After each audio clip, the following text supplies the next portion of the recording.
پیروں فقیروں نے جو آن لائن استخارہ کا سلسلہ شروع کیا ہوا ہے یا ٹیلی فون پر، اس کی کیا شرعی حیثیت ہے؟ اس کی شرعی حیثیت یہ ہے کہ یہ آن لائن ہے اور ان کی لائنیں کٹی ہوئی ہیں اللہ سے. تو استخارہ کا تو کنسیپٹ ہی بالکل ڈیفرنٹ تھا. انہوں نے پتہ نہیں کیا بگاڑ دیا. انہوں نے تو مستقبل کی خبریں دینا شروع کر دی ہیں اس کی بنیاد کے اوپر. میری شادی ہوگی نہیں ہوگی، میری نوکری لگے گی نہیں، میرا ویزا لگے گا یا نہیں. استخارہ یہ تو ہے ہی نہیں تھا. وہ استخارہ تو صرف اللہ سے مشورہ تھا، اور مشورہ اس فارم میں کہ جو میں یہ کام کرنے جا رہا ہوں نا، اگر میرے حق میں بہتر ہے تو ہو جائے، نہیں بہتر تو نہ ہو. یہ تو معاذ اللہ یعنی انہوں نے اس کی شکل ہی بگاڑ دی ہے. لیکن معذرت کے ساتھ ہمارے مسلمان اللہ سے کبھی یہ مشورہ نہیں کرتے کہ یا اللہ بہتر ہے تو ہو جائے، نہیں بہتر تو نہ ہو. کہتے ہیں یا اللہ بہتر ہے یا نہیں ہے، ہو جائے. تو یہ تو استخارہ نہیں ہے. استخارے کی بنیاد ہی انہوں نے جاڑی اکھاڑ کے رکھ دی ہے. پیچھے سے مجھے مشکات المصابیح کی پہلی جلد ہے، وہ اوپر 2 جلدیں رکھی ہیں، ان میں سے پہلی والی جلد دے دیں. میں ان کو استخارے والی دعا بھی صحیح بخاری میں جو آئی ہے نا وہ بتا دوں. یعنی انہوں نے استخارے کا حلیہ بگاڑ گیا. تو مستقبل کی خبریں پتہ کروا رہے ہوتے ہیں. وہ استخارہ تو کہیں بھی موجود نہیں. استخارہ بالکل ڈیفرنٹ چیز تھا.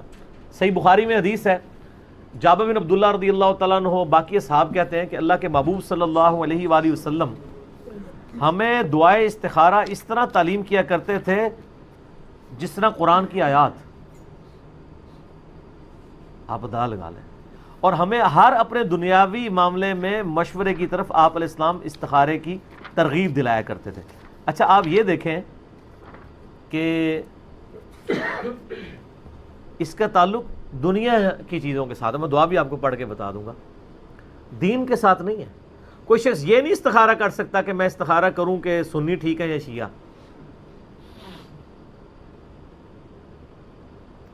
دین کے اوپر آپ کو علمی دلائل دیکھنے ہوں گے.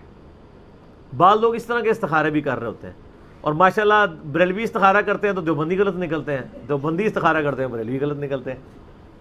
کیونکہ استخارہ وہ ہو ہی نہیں رہا ہوتا، وہ ان کا اپنا ایک آپ سمجھ لیں خود ساختہ قسم کا استخارہ ہوتا ہے. اس کا قرآن و سنت سے کوئی تعلق نہیں. پہلی بات کلیئر کر لیں، استخارے کا تعلق صرف دنیاوی معاملات کے ساتھ ہے. دنیاوی لین دین، دنیاوی کوئی شخص یعنی کاروبار شروع کرنا چاہتا ہے، کوئی اگرچہ یہ بھی الٹیمیٹلی دین میں آتا ہے لیکن دنیاوی معاملات کی بات ہو رہی ہے، عقائد کی نہیں. شادی کہیں کرنا چاہتا ہے، کوئی کسی کے ساتھ معاملہ کرنا چاہتا ہے، یہ والا دینی معاملات کو قرآن و سنت سے اخذ کیا جائے گا. اس میں استخارے کے اوپر رلائی نہیں آپ کریں گے. میں نے کئی دفعہ بتایا کہ ٹیکسلا میں ایک بھائی تھے تو وہ کہتے ہیں میں استخارہ کر کے قادیانی ہو گیا ہوں، مجھے اشارہ ہوا آپ قادیانی ہو جائیں. اور یہ تو بہت چھوٹی چیز ہے. لوگ تو خواب میں نبی علیہ السلام کے اوپر یہ بات کر رہے ہوتے ہیں کہ نبی علیہ السلام خواب میں انہوں نے کہا کہ فلاں ٹھیک ہے فلاں غلط ہے. دوسرے کہہ رہے ہوتے ہیں جو فلاں غلط ہے، جب وہ خواب دیکھتا ہے وہ کہتا ہے نہیں یہ فلانا جڑا ہے نا وہ غلط ہے، اسی تو ٹھیک ہے. تو اس میں میرا ایک کلپ بھی ہے مولانا طارق جمیل صاحب کا خواب، اس میں نے ڈیٹیل سے اس کے اوپر ڈسکشن کی. آج میں اس کو سکپ کرتا ہوں. یہ جو حدیث ہے نا جی، میں استخارے کے اوپر جو حدیث ہے صحیح بخاری اور صحیح مسلم دونوں کے اندر یہ حدیث موجود ہے. اور مشکات المصابیح میں آپ کو جو نفلی نماز کا چیپٹر ہے نا اس کے اندر آپ کو یہ استخارے والی حدیث مل جائے گی.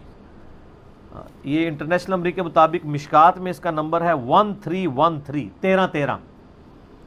بخاری میں ہے 1162 صحیح بخاری میں. جابر بن عبداللہ کہتے ہیں رسول اللہ صلی اللہ علیہ وآلہ وسلم معاملات کے بارے میں ہمیں اس اہتمام کے ساتھ استخارہ سکھاتے جس طرح آپ ہمیں قرآن کی سورت سکھاتے تھے.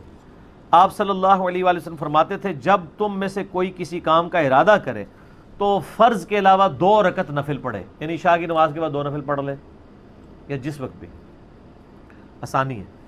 اس کے بعد کوئی خواب شاف نہیں دیکھنا ہوتا. لوگ کہتے ہیں کہ جناب 2 نفل پڑھیں، کسی سے گفتگو کیے بغیر سو جائیں، اگر سبز جھنڈی نظر آئے تو ٹھیک ہے، ریڈ آئے تو نہیں ٹھیک. سر یہ کہیں بھی دنیا کی کسی حدیث کی کتاب میں یہ بات نہیں لکھی ہوئی. کوئی جھنڈی جھنڈی نظر نہیں آنی، کوئی خواب کی گارنٹی نہیں ہے کہ خواب آنا ہے. صرف یہ ہے کہ اللہ تعالیٰ اس معاملے کو آپ کے لیے آسان کر دے گا یا اس معاملے سے آپ کو دور کر دے گا، وہی دعا کے اندر ہے. استخارہ صرف دعا ہے کہ یا اللہ مجھے بتا دے اس مسئلے میں، اگر میرے لیے حق ہے تو یہ حق کر دے، اگر یہ باطل ہے تو مجھے اس سے دور کر دے اور اس کو مجھ سے اور مجھے اس پہ راضی بھی کر دے. اس کے لیے آپ کو کوئی بیل کی آواز نہیں آنی، کچھ بھی نہیں آنا. یعنی وہ معاملہ خود بخود، یعنی آپ رشتہ کہیں کرنے جا رہے تھے، آپ نے دعائے استخارہ مانگ لی تو اگر وہ آپ کے لیے بہتر نہیں تھا تو انشاءاللہ وہ رشتہ ٹوٹ جائے گا. لیکن اگر آپ یہ کہیں کہ یہ حصہ ہو ہی ہو، اس کے لیے دنیا کا کوئی استخارہ ایگزسٹ نہیں کرتا، کیونکہ استخارے میں تو آپ اللہ پہ ڈال رہے ہیں نا کہ یا اللہ اگر بہتر ہے دین، دنیا، آخرت اور معیشت کے لیے، یہ سارے الفاظ آئیں گے۔ تو فرض کے علاوہ 2 رکعت نفل پڑھے، پھر یہ دعا مانگے۔ دعا سن لیں آپ، ورڈ بائی ورڈ آپ مشکات سے دیکھ لیجئے گا۔ اللہم انی استخیرک بعلمک واستقدرک بقدرتک واسألک من فضلک العظیم فإنک تقدر ولا اقدر وتعلم ولا اعلم وانت علام الغیوب اللہم ان کنت تعلم ان هذا الامر خیر لی فی دینی ومعاشی وعاقبت امری فاقدرہ لی ویسرہ لی ثم بارک لی فیہ وان کنت تعلم ان هذا الامر شر لی فی دینی ومعاشی وعاقبت امری۔ اور پھر آگے الفاظ ہیں فاصرفہ عنی واصرف عنہ واقدر لی الخیر حیث کان ثم ارضنی بہ۔ زبردست الفاظ ہیں۔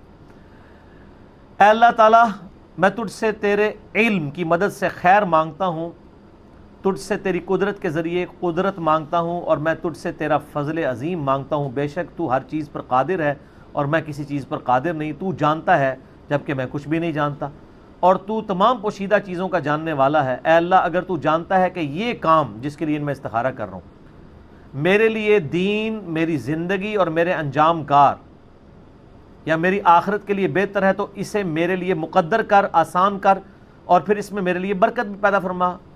اور اگر تیرے علم میں یہ کام میرے لیے، میرے دین، میری زندگی اور میرے انجام کار یا میری آخرت کے لحاظ سے برا ہے، تو اسے مجھ سے دور کر دے اور مجھے اس سے دور کر دے، اور میرے لیے خیر و بھلائی مقدر فرما، وہ جہاں کہیں بھی ہو، پھر مجھے اس کے ساتھ راضی کر دے۔ یہ پڑھنے کے بعد نبی اسلام فرمایا پھر اپنی حاجت کا نام لے، اگر وہ رشتے کے لیے کر رہا ہے، جس کے لیے بھی۔ یہ اردو ترجمہ بھی آپ پڑھ سکتے ہیں، عربی دعا ضروری نہیں آپ پڑھیں، یہی ترجمہ پڑھ لیں، اپنے الفاظ میں بیان کر لیں۔ اس کے بعد کچھ نہیں لکھا ہے، کوئی جھنڈی نظر آئے گی، رنگ نظر آئے گا، یہ صرف دعا ہے کہ اللہ تعالیٰ کے آپ سپرد اپنے معاملے کرتے ہیں۔ اگر آسانی ہے اس میں میرے لیے آسانی کر دے، مشکل ہے تو اس کام کو روک دے، رکاوٹیں ڈال دے اس میں۔ ہم کس لیے کر رہے ہوتے ہیں کہ رکاوٹیں ہٹائی جائیں، اس کے لیے کر رہے ہوتے ہیں۔ یا کبھی کہیں سے جان چھڑانی ہو تو خام خواہ کہتے ہیں استخارہ کی طرف سے جواب ہی صحیح نہیں آیا۔ صحابہ کو تو کبھی جواب نہیں آیا استخاروں کا، یہ آپ نے خود کہانیاں بنائی ہوئی ہیں۔ اور آن لائن استخارے تو آپ کو پتہ ہے وہ تسبیح سے بھی استخارہ کرتے ہیں، وہ باقاعدہ انہوں نے تسبیح ہاتھ میں پکڑی ہوتی ہیں، وہ نا، یہ ہم نے خود بھی چونکہ دیکھے بھی ہوئے ہیں، کیے بھی ہوئے ہیں اللہ کے فضل سے، اللہ معاف کرے۔